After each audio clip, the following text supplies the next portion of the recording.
Una base militar construida en medio de la nada, cuya existencia ya se conocía desde la época de la Guerra Fría, pero que no se había admitido hasta el año 2013.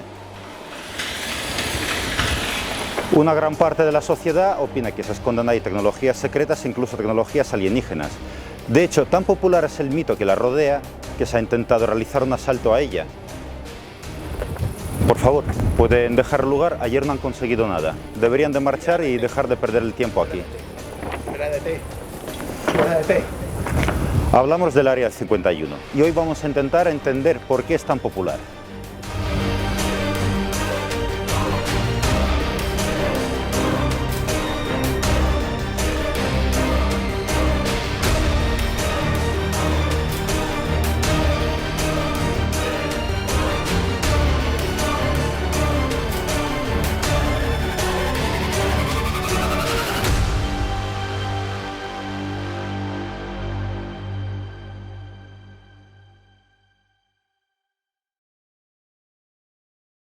Todos habéis oído hablar del Área 51 alguna vez en vuestra vida, pero realmente muy pocos sabéis dónde está. Bueno, hasta el 2013 técnicamente ni siquiera existía. A pesar de lo que puede pensar la gente, el Área 51 es una pequeña parte de un enorme campo de pruebas del Ejército del Aire de Estados Unidos llamado Nellis. El lugar se encuentra a 133 kilómetros al noroeste de Las Vegas y está rodeado de una alambrada y señales que advierten la prohibición del paso. El campo de pruebas Nellis posee una superficie superior a los 18.000 kilómetros cuadrados, de los cuales 13.000 kilómetros cuadrados están prohibidos sobrevolarlos. El mismo ejército, en la web oficial del campo de pruebas de Nellis, indica que es un vasto territorio para maniobras aéreas. Los orígenes de la base se remontan al año 1954. El presidente número 34 de Estados Unidos, Dwight Eisenhower, ordenó encontrar un lugar donde probar los nuevos aviones y que estuviese bien lejos de los ojos de los espías soviéticos. En otras fuentes se indica que fue el director de la CIA, Richard Bissell Jr., quien ordenó la búsqueda de un lugar adecuado para ese tipo de pruebas. El lugar que se había elegido era el lecho de un lago seco llamado Groom, o Groom Lake. Por cierto, respecto a todo esto hay una pequeña y curiosa historia. Al parecer el territorio pertenecía a una familia de rednecks y a pesar de que no hay ningún documento gráfico de lo sucedido, estoy seguro al 100% de que fue algo así. Hola, buenas tardes. Hola, buenas. El gobierno de nuestra nación le ofrece 5 millones por todo el terreno. 5 millones. 5 millones. Con lo que tengo yo aquí abajo, en oro, plata y plomo, me pasa el gobierno por el forro. O me das 40 o nada. Agente, proceda. Señor, acompáñeme.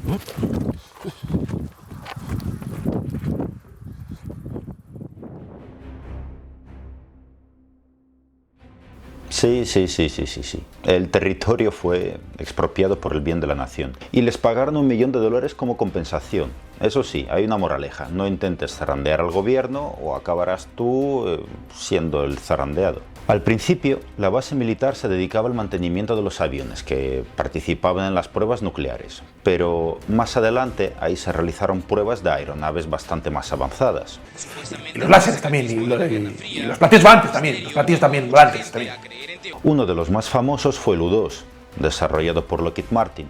Era un avión espía diseñado para volar por encima del alcance de los misiles antiaéreos y podía recorrer grandísimas distancias para poder fotografiar el arsenal nuclear de la URSS. Se dice que el avión se había transportado hasta la base completamente desmontado, todo para evitar que los espías supiesen de lo que se trataba realmente. Más adelante, en el mismo lugar, se había probado el SR-71 Blackbird.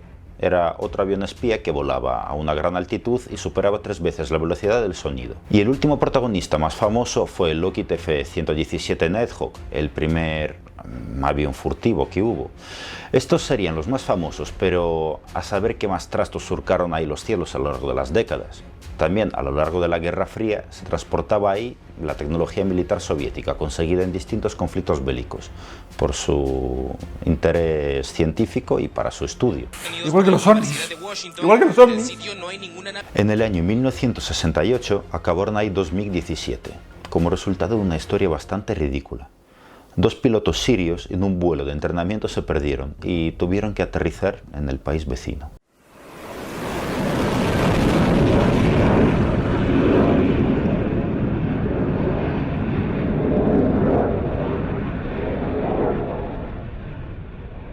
Salom. Sí. Aterrizaron precisamente en el vecino Israel. Y más tarde los israelíes entregaron los aviones a los estadounidenses. Un dato también bastante interesante sobre el Área 51 es que oficialmente no está custodiada por el ejército, o al menos es lo que dicen los conspiranoicos. La guardia está formada por personas con aspecto bastante intimidante, fuertemente armados y que llevan ropa de camuflaje. No llevan ningún tipo de insignia identificativa y siempre se mueven en pickups de color blanco. Poseen la peculiaridad de aparecer de la nada en cuanto te acercas demasiado a la zona. Hay una teoría que dice que directamente podrían ser mercenarios y no simplemente miembros del ejército. Durante la Guerra Fría, los ufólogos no sospechaban que el gobierno podía estar escondiendo a los alienígenas en el Área 51 simplemente porque ni conocían de que ésta existía. Era un lugar tan secreto y remoto que solamente se podría observar de forma libre desde el espacio. Y precisamente en el año 1974, los astronautas que se encontraban en la estación espacial Skylab fotografían el lugar sin saber lo que estaban fotografiando. Esto levantó un escándalo entre la CIA y la NASA, pero era tarde, porque las fotos ya estaban publicadas en el parte oficial de la misión espacial y tenían acceso público. Imaginaros de lo secreto que era el lugar que ni siquiera la misma NASA sabía de que existía, para poder así advertir a sus propios astronautas. Pero claro, los soviéticos también tenían sus propios satélites espías y conocían perfectamente de su existencia. Ojo, actualmente se dice que en el aeropuerto de Las Vegas hay una terminal secreta desde la que supuestamente vuelan los aviones al Área 51 para llevar ahí a los trabajadores de esta. Y en teoría la administra la mismísima NASA. Entonces, antes no sabían nada, ahora lo saben todo. Maldita conspiranoia. Bueno, vamos a lo que íbamos. Los primeros avistamientos de los ovnis coincidirían con las primeras pruebas realizadas en la base, pero al ser pequeños sucesos aislados, nadie le daba ningún tipo de importancia o simplemente, o al menos no la relacionaban con ninguna base militar secreta. En el año 1959, en Reno, un periódico local había publicado un artículo en el que indicaban que los vecinos del lugar habían avistado en varias ocasiones un objeto de color verde que volaba más rápido que cualquier avión y con trayectorias bastante extrañas.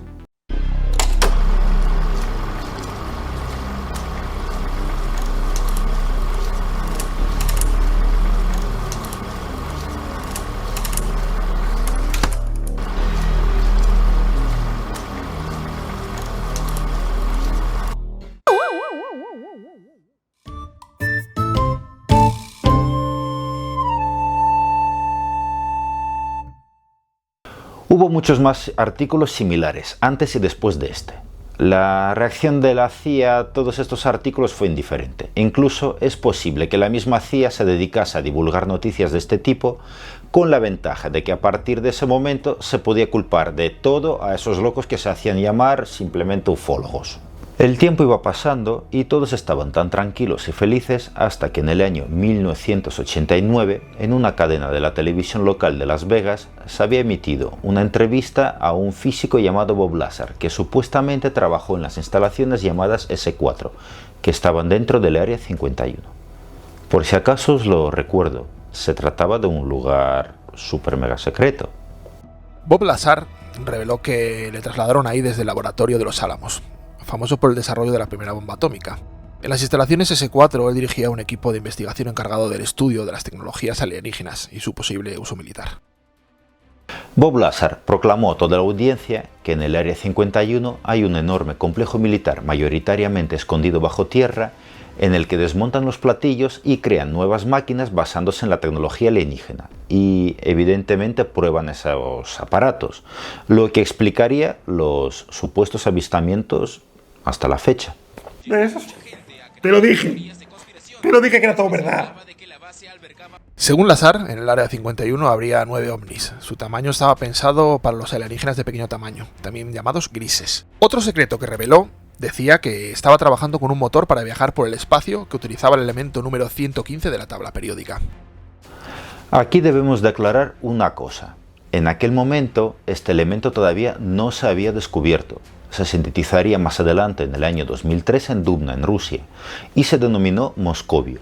Es un elemento químico muy radiactivo y con una vida media muy corta, por lo que actualmente no tienen ningún tipo de utilidad práctica.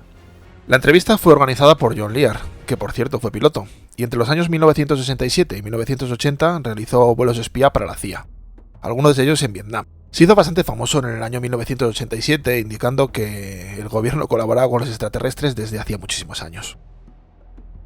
Al parecer, los alienígenas cuya tecnología se había estudiado provenían de un grupo estelar llamado Zeta Reticuli. Esto daba más credibilidad a Bob Lazar porque ese grupo estelar ya era conocido por los ufólogos debido a un incidente ocurrido 18 años antes. Vamos a abreviar un poco la historia y solo nos vamos a quedar con lo que nos interesa ahora mismo. En el año 1961, el matrimonio Hill indicó que les abdujeron unos seres extraños con escafandras negras. A causa de ello, perdieron una parte de la memoria, pero con la ayuda de la hipnosis recordaron partes de su viaje y un mapa estelar que coincidía con el sistema Zeta Reticuli. No me preguntéis para qué los alienígenas les indicaron de dónde provenían para después borrarles la memoria, yo tampoco lo entiendo. El relato de Bob Lazar no tardó en ponerse en duda. Al parecer nunca trabajó en Los Álamos.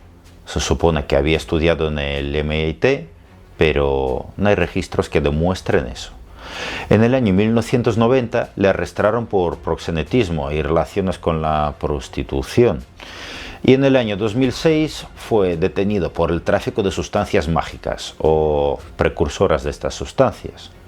Y ahora mismo muchísimos me vais a decir: Mira qué malos, están hundiendo al pobre hombre para esconder la verdad. Claro, tiene muchísimo más sentido que un gobierno esconda en un búnker subterráneo una civilización intergaláctica a que sea un simple oportunista que intentó sacar dinero fácil. Vosotros me diréis. Hay un montón de mitos que giran alrededor de la base, y la verdad que todos son muy curiosos. Se dice que se realizan las negociaciones entre los alienígenas y el gobierno de los Estados Unidos. Se desarrollan armas para modificar el clima. Otros dicen que ahí se hacen los experimentos para alterar el espacio y el tiempo. El aterrizaje en la Luna supuestamente se habría rodado ahí por Kubrick. El epicentro del proyecto Aurora, un proyecto en el que se investigan los viajes en el tiempo. Los alienígenas estarían escondidos ahí. Algunas de las películas que se rodaron son pistas que proporciona el gobierno. Los ejemplos más importantes serían Encuentros en la tercera fase y ET. Los Illuminati montan ahí sus reuniones secretas. Incluso se dice que ni los presidentes saben lo que ocurre realmente en ese lugar. Y seguramente habría muchos más. De hecho, en el año 2011 se había publicado un libro escrito por Annie Jacobsen con el propósito de descubrir la verdad desde dentro del Área 51. Era un libro formado por una serie de testimonios de supuesta gente que había trabajado ahí dentro. Según uno de los testimonios, se indicaba que el platillo volante que hay ahí no era de origen extraterrestre, sino que era un complot entre Mengele, los hermanos Horte, que eran unos pilotos de la Luftwaffe, y Stalin. Me imagino que muchos conoceréis la obsesión de Mengele con los gemelos. Bueno, pues en teoría Mengele, mediante sus experimentos, agrandaba la cabeza a esos niños, haciendo que se parezcan más a los alienígenas que actualmente denominamos los grises. Después a estos niños los metían en los platillos volante y estos se dedicaban a asustar a los vecinos por todo el país. Y os preguntaréis, ¿qué tiene que ver con todo esto Stalin? Pues yo también me lo pregunto, pero lo curioso es que en el libro no se aclara nada. El resto dudo mucho que genere algún tipo de pregunta, ya que es completamente lógico. De todas formas, iban surgiendo nuevas entrevistas a supuestos trabajadores del Área 51 a medida que iba pasando el tiempo. Esos trabajadores se supone que algunos se habían escapado y que otros simplemente fueron despedidos. Sí, yo estaba trabajando en el Área 51, en la sección de alienígenas conflictivos, me dedicaba a la traducción. ¡Chicos, a cenar! Pero papá, que estoy trabajando. En el año 2005, los ufólogos aprovecharon una ley que tiene Estados Unidos. Según la Ley de la Libertad de la Información, cualquier ciudadano del país tiene el derecho de exigir al Estado la desclasificación y publicación de los documentos gubernamentales. El proceso había durado hasta el año 2013. Se desclasificaron los documentos sobre los aviones espía y demás cosas militares que no tenían ningún tipo de interés para los ufólogos. Y digo yo, ¿qué es lo que estaban esperando? ¿Que saliese el presidente de turno y dijese que en el Área 51 vive una familia de alienígenas refugiada o algo así. Yo qué sé. Antón, que están desclasificando lo del Área 51, lo del Área 51. Que te dije que eran todo aviones y tanques y bobadas de estas. Que sí, claro, estaban haciendo eso porque como no le interesa a nadie. No jodas. Va a ser verdad todavía. Que la base fue creada en los años 50 por una orden del presidente Dwight Eisenhower. En sus hangares se construyeron aviones espías que eran utilizados para... El Área 51 ha influido muchísimo en la cultura pop y se ha convertido casi en una marca. Inspiró a una serie tan famosa como X-Files o, como se conoce aquí en España, Expediente X. Aparece en la película Independence Day. En Los Simpson, Lisa encuentra el Área 51A y hay muchos más ejemplos. La zona que rodea el área está plagada de pequeños museos, restaurantes y carteles, todos relacionados con la temática de los alienígenas y del Área 51. De hecho, incluso en Las Vegas podéis comprar un viaje al Área 51. Os dejaremos un enlace en la descripción por si un día os dejáis caer por ahí. El precio a día de hoy está en unos $246. Eso sí, a saber cuántos tíos con camuflaje saldrán en cuanto os acerquéis. En el año 2019, Matty Roberts montó un grupo en Facebook cuyo propósito era organizar un asalto al Área 51 para destapar los secretos que ésta escondía. En el título del grupo ponía lo siguiente: Vamos a asaltar el Área 51, seguro que no podrán pararnos a todos.